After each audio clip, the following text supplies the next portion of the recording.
Good morning mga utol. Yan ang pagkakaulan ho din sa amin. Talagang paiba-iba ang panahon. Hindi bisitahin ko kay utol na rin. Ito pinagagawa niya awalan Diyo. Pagkakagara para naman ng pinagagawa ni Kuya Anthony. Yan. Deserve mo yun utol at napakasipag mo. Ayan pagkagara. Yan.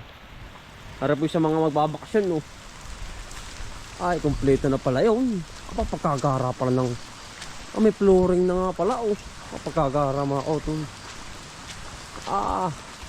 Laki ng pinagagawa ni utol.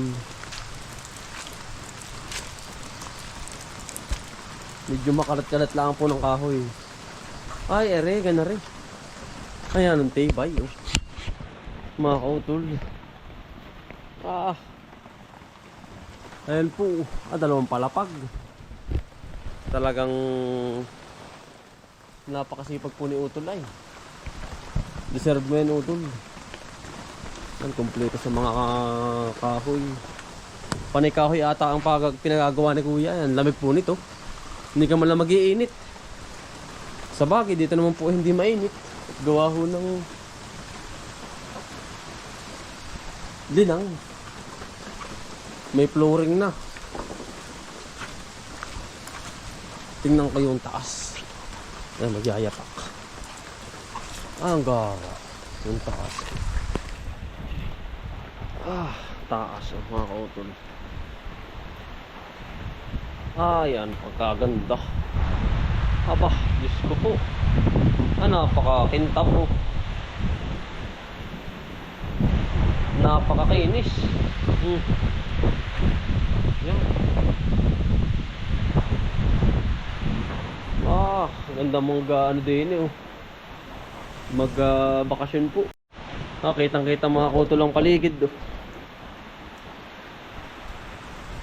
Yan. Yun, ito ang pinakang front. Ito pala.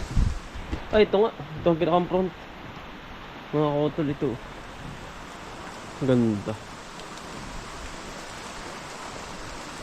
Isang bahay na malaki. Mga kautol.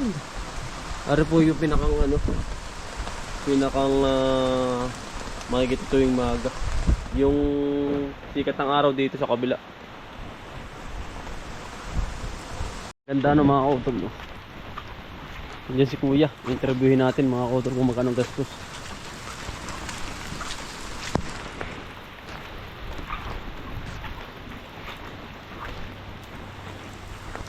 Laki. Yan. Ari pang kanyang station Hagdan. Magaling mga utol. Magaling idea ni utol. Papagawa rin tayo niyan. Para po yung ating pinaghihirapan ay ating ito po may tabon la ay may pagtutunguhan. Ang laki. Hindi lang po kita masyado.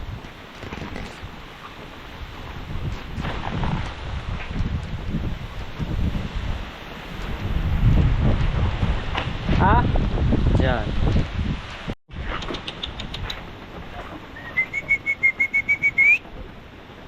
Saan galing? Galing ha. Kapanda. Isa ka pa. Saan galing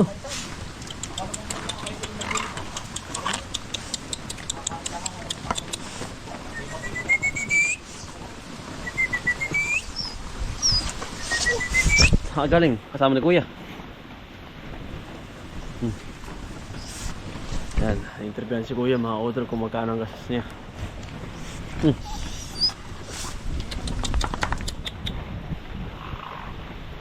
Doon tayo magkatayo mga utol sa kabila kung sakali. Pinakang bahay na rin namin ni Mrs. saka yung aming anak. Matitibay po ito mga kautol, ang mga ginamit na kahoy, mga malat tubig. Talagang pag-aapuhan mga kautol. Yan maganda ang mga diskarte ni kuya. Panalo. Isa pa ay malaki. Ayan po si utol. Magandang umaga. Pagkaganda pala na rin iyong area, pagkakatibay Ah, ang ganda ba? May natawag nga sa akin. Ha? May natawag nga. Ay, hindi pa naman at gawa nga ng hindi pa tapos. Oh, Milky. Ang Lamig eh. kusutol. Saan ka na utol? Diyan, nagkara sa palasdaan. Pakain ng isda. Ah, ang laki. Panalo ano? Oo. Yan po ang kanyang ano. Utay-utay ano utol? Oo ah. Matagal din inantay ay. Ang lamig utol eh. Anong gara naman. Ha? Ang laki. Ayos na ano? Bah. Anong tibay. Malatubig ba naman? Hmm. Walang trabaho sa tatiyo. Wala, linggo. Pahinga mo na utol bukas. Lunes. Pero sabi ni Tiyo, ano, pagka daw eh, may isang linggo pa sila. Nakakaalaman na. Ayo. Pero kung ito pala utol eh, ano, isang buwan. Tapos kung dire-diretso ang trabaho. Ayo, may mga gawa din ng tatiyo ay. Ah, pero ang ganda utol nga lang nakapunta rin niya ay. Laging ang busy sa gawa. Ang pagkakatibay na rin. Oo.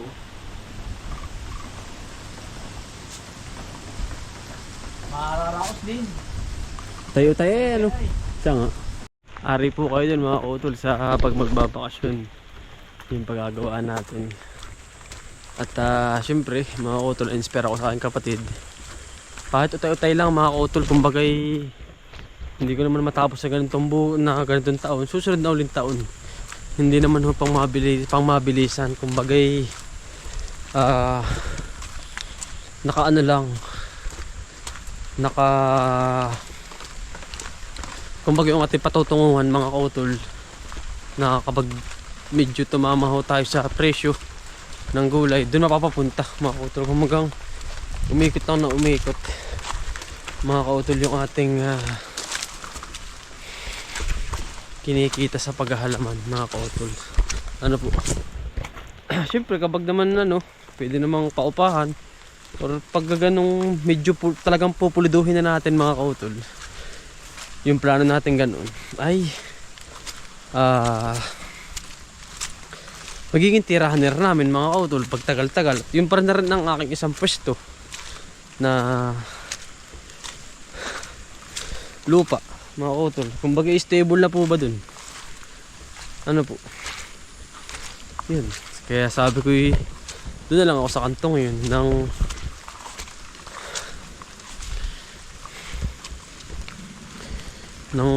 maitayo na natin mga kautol.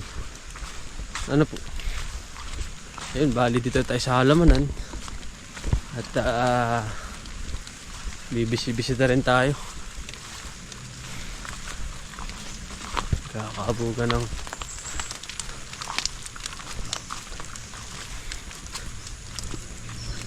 ang ating upo. Okay pa naman, hindi pa naman nawawala.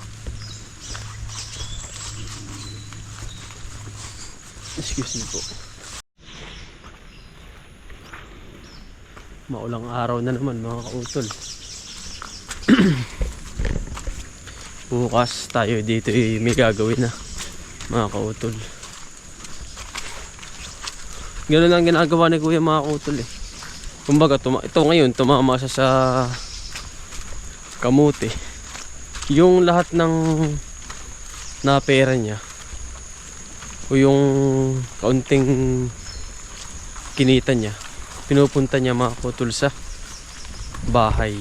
Kumbaga umiikot lang, cycle lang mga kautol. Ano po?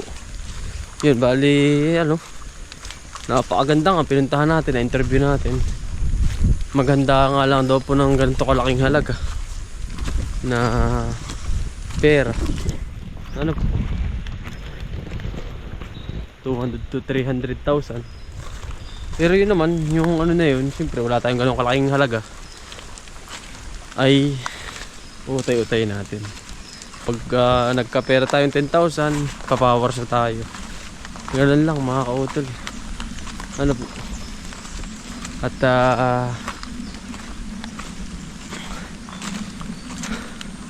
magpagawa tayo ng ganun. Ano po?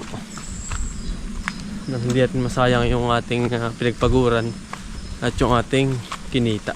Yun nga mga kautol, bali dito na rin kukunin natin mga kautol yung ating pampapagawa dun sa pinaplano nating ito kay Kuya Anthony, yung ganong bahay na rin mga kautol yun eh. Yun. At syempre yun na nga isang ano natin gagawing mini farm. Ayun. Kumbaga lahat ay kikita sinda utol kambal naman daw po magpapagawa na rin. Mga kautol, tulungan lang mga kautol po ba sa paghahalaman, paggagawa ng negosyo.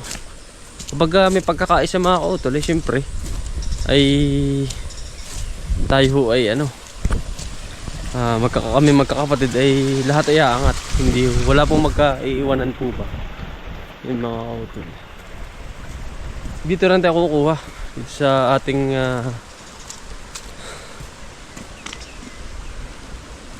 halamanan mga kautol, tulad ng ampalaya, pipino. Yun. At sa ngayon naman ay talagang asikaso rin po nitong halamanan ay talagang napakahirap din mga kautol. At isa pa ay masyadong alagain din. Yan, kaya ngayon bilang isang kapatid ni Kuya ay ito rin ang ating pinaplano, yung magpatayo ng isang ganun para hindi malaman umupa mga kautol. Siyempre yung balang anak namin ni Mrs. Yun na rin ang tirahan namin kasi yun naman po ay talagang iahap namin magkakapatid yun. Yun na po mismo yung aming magiging kaparte, yung pagkatayo namin ng bahay. Ano po yun mga kautol. At ngayon naman na ito'y ngayon ay maulan din sa amin ay hindi po tayo makapagtanim ng kaysa pa ay kinukondisyon pa natin yung lupa mga kautol. Ayan, ito tayo. Yeah. Yun naman po ay kami magkakapatid siyempre subdivide yun. Nandun na rin si Kuya Alvin, panganay, pangalawa, pangatlo. Halos kami magkakadikit-dikit mga kautol. Maganda na pala ito eh, itong ating halaman ng ito. At maganda na ang kondisyon.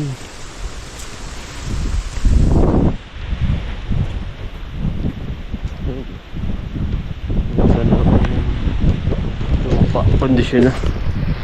Yan, bali ngayon po ay mga kautol,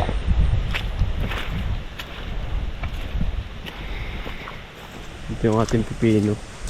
Malago na rin, talagang sumusurvive din naman mga kautol sa ulan at hangin. Lumalaban din naman kahit papaano. Ayan ang ating pipino din sa labak. Malago, magaling talaga sa ulan ng ang pipino. Ayan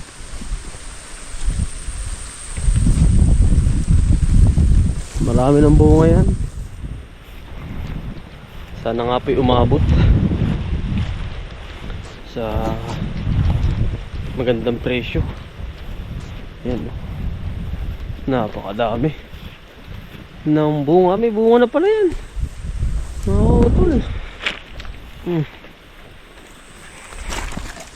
Dami na palang bunga ito, hindi ko napapansin. Ayan may malalaki na pala din eh. Hindi na naman tayo nababa mga kautol. At hanggang tingin lang tayo muna. Malago na pala yan. May pipino tayo.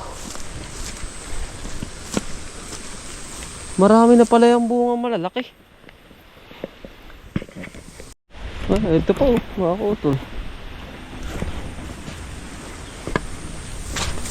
Malalaki na. Yan may bunga na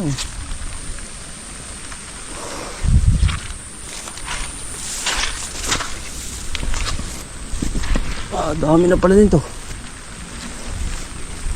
Aabot tayo mga utol sa December.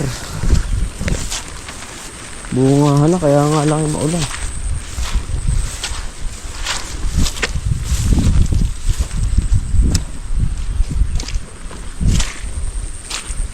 Marami na pala yan. Mga kautol. Hindi lang natin napapansin sa taas. Aray ko.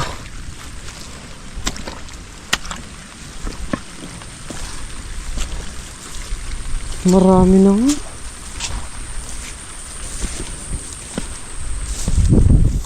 Sana'y umabot tayo. Huwag nang dumaan yung bagyo. Mahina rin po kasi sa ulan yan eh. Pipino.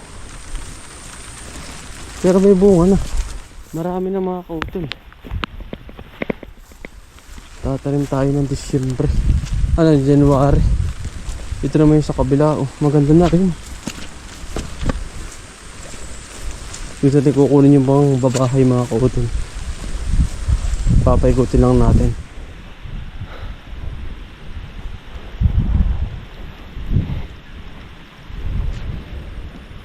Ayun na, ito yung kabila mga kautol. Good news na rin to. Makakapaglagay na pala tayo ng tali dito. Oh, ayan. Baling Laguna pala. Ang ganda mga kautol na rin. Huwag sana anuhin ang bagyo.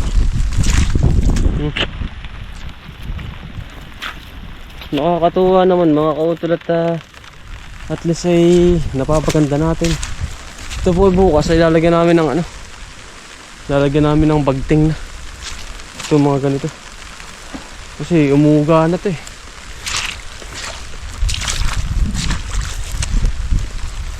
Kailangan nating maayos na tali. Bagtingan na ito lahat. Para ito pag-ahon ito, mga pipinong ito. Yan. Quality naman pala to. Ganda ng pipino ba. Dalawa-dalawa pa naman mga kautol. Isang larguhan. Ganda niyan, berde-berde yan mga kautol. Kaya nga alay maulan. Sana makaabot tayo. Ganda ng tubo. Ganda, thank you Lord. Mahangin naman. Sanang mapalad mga kautol. Ganda, panalo to.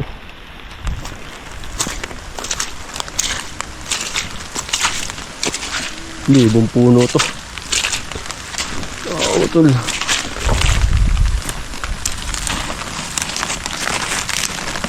Ganda. Makaharvest tayo ng maganda dito. Kahit pa paano. Yan ay naalagaan naman mga kautol. Maganda nga harvestin natin yan. Pag naalagaan mo ng husto ang tanim, siyempre yung resulta niyan maganda rin. Hindi basta bubunga lang siya ng basta lang. Siyempre meron ka rin pakain na nararapat sa kanyang pakainin or abono mga kautol. Ano po? Ayan.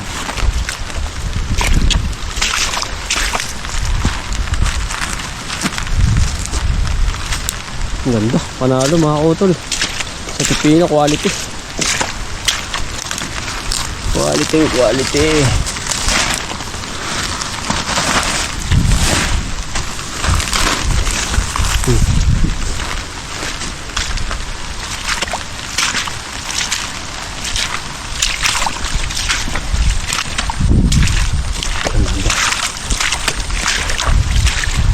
Quality po. Ito ang gusto ko mga kautol ng ganitong pipino na kalago. Una pa lang. Kung ito nga mga kautol ay talagang baha. Kasi ang Laguna nito mga kautol kaya nga lang ay baha po ang dumali. Kaya wala. Nadali po ng baha. Sana ang Laguna nito. Mga kautol. Magkakasabay-sabay sana yan. Eh nangyari, eh ganyan naman. Aabot tayo mga kautol. Maganda ang bunga nito. Aabot tayo dito. Saka dito. Kailangan pala makatanim na ulit tayo dito mga kautol eh. Or sa kabila. Doon. Para sunod-sunod ano. Ito. Napapaspas naman ng hangin eh, kaya lang ay may sangga naman eh no. Kabila. May kasanggahan mga kautol. Sana ay makasurvive yan. Maganda mga kautol ito. Kita ko na po. Kita ko ng resulta. Tamo, naghahangin mga kautol. Kung hindi ko yan pinataganan, ay wala. Wala mangyayari sa plastic. Mahuhugay. Buti nga't naghahangin na maliit pa sila. Pero kapag oras na ng ganun, palaki. Maapektuhan naman mga kautol yung kanilang puno. Yung ugat mga kautol. Yun lang mga kautol. Hanggang dito na lang po. Ako po ay susulsug muna ng tubig at medyo maliit po. Yan, maraming salamat po at na-inspire po sa aking kapatid. At siyempre, ang ating inspirasyon ng ating magulang at ang ating kapatid. Siyempre kayo po at kayong sumusuporta sa aking pamilya. At big shoutout po sa inyong lahat at maraming salamat.